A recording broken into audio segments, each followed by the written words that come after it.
नमस्कार। देवरिया की आवाज रेडियो केसरी से प्रस्तुत है स्थानीय हालचाल। पहले मुख्य हालचाल।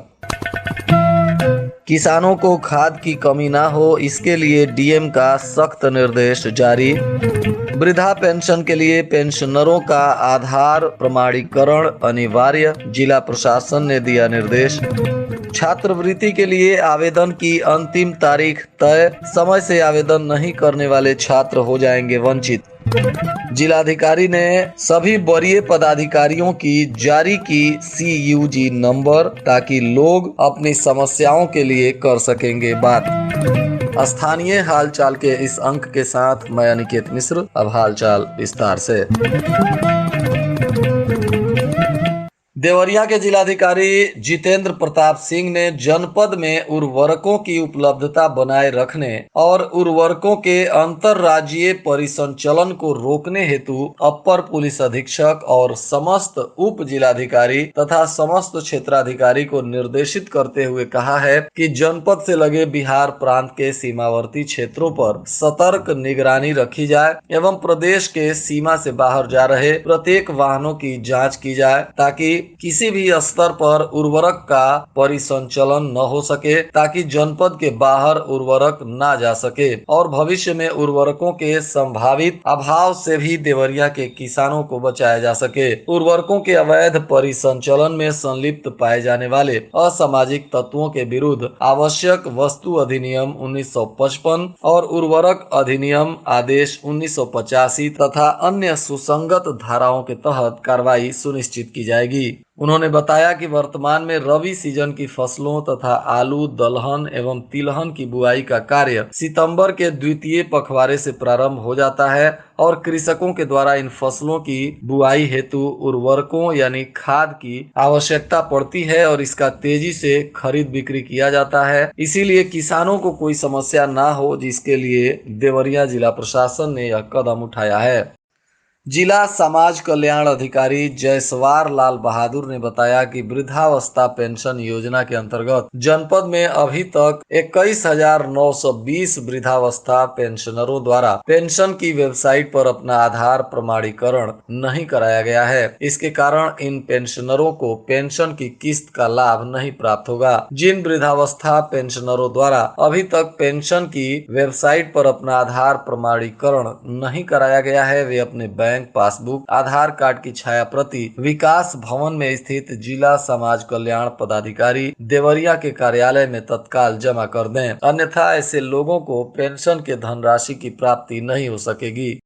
वहीं जिला पिछड़ा वर्ग कल्याण अधिकारी कृष्णकांत राय ने बताया कि वित्तीय वर्ष 2022-23 पिछड़ी जाति पूर्व दशम छात्रवृत्ति कक्षा 9 और 10 तथा दशमोत्तर छात्रवृत्ति के योजना अंतर्गत छात्रवृत्ति आवेदन पत्र भरने एवं विद्यालयों द्वारा रिसीव एवं अग्रसारित की वर्तमान स्थिति के परीक्षण में पाया गया है कि अब तक कुल 30,111 छात्रवृत्ति आवेदन पत्र छात्र छात्राओं द्वारा फाइनल सबमिट किए जा चुके हैं। वहीं पर विद्यालयों द्वारा 12,312 आवेदन पत्रों को रिसीव करते हुए मात्र 9,122 आवेदन पत्र ही विद्यालयों के द्वारा अब तक ऑनलाइन अग्रसारित किया गया है और 20,989 छात्रवृत्ति आवेदन पत्र विद्यालयों के लॉगिन पर अग्रसारण हेतु लंबित है, जबकि विद्यालय स्तर से पूर्व दशम छात्रवृत्ति हेतु अग्रसारण की अंतिम तिथि 20 अक्टूबर 2022 है तथा दशमोत्तर छात्रवृत्ति हेतु 15 नवंबर 2022 निर्धारित की गई है। यदि ससमय आवेदन पत्रों का अग्रसारण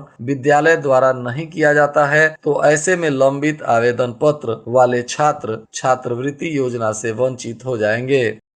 देवरिया के जिलाधिकारी जितेंद्र प्रताप सिंह ने आम जनमानस के सुविधाओं को ध्यान में रखते हुए जनपद स्तरीय अधिकारियों की CUG मोबाइल नंबर को जारी किया है, जिसके वजह से अब लोग अपनी समस्याओं का तत्काल समाधान करने के लिए इन नंबरों पर संबंधित विभाग के पदाधिकारियों से बातचीत कर सकते हैं। उन्होंने बताया कि जिलाधिकारी का CUG मोबाइल नंबर 80 90 55 47 01 है, तो वहीं मुख्य विकास अधिकारी का CUG मोबाइल नंबर 8090554702 है। इसी प्रकार अपर जिलाधिकारी का CUG मोबाइल नंबर 8090554703 है। मुख्य राजस्व अधिकारी का CUG नंबर 8090554704 है। तो उप जिलाधिकारी सदर का CUG मोबाइल नंबर 8090554705 और उप जिलाधिकारी सलेमपुर का नंबर 8090554706। उप जिलाधिकारी रुद्रपुर का मोबाइल नंबर 8090554707 और उप जिलाधिकारी बरहज का मोबाइल नंबर 8090554708। तो वहीं उप जिलाधिकारी भाटपार रानी का मोबाइल नंबर 8090554709 है और तहसीलदार सदर का मोबाइल नंबर 8090554711 है। तो वहीं तहसीलदार सलेमपुर का मोबाइल नंबर 8090554712 है।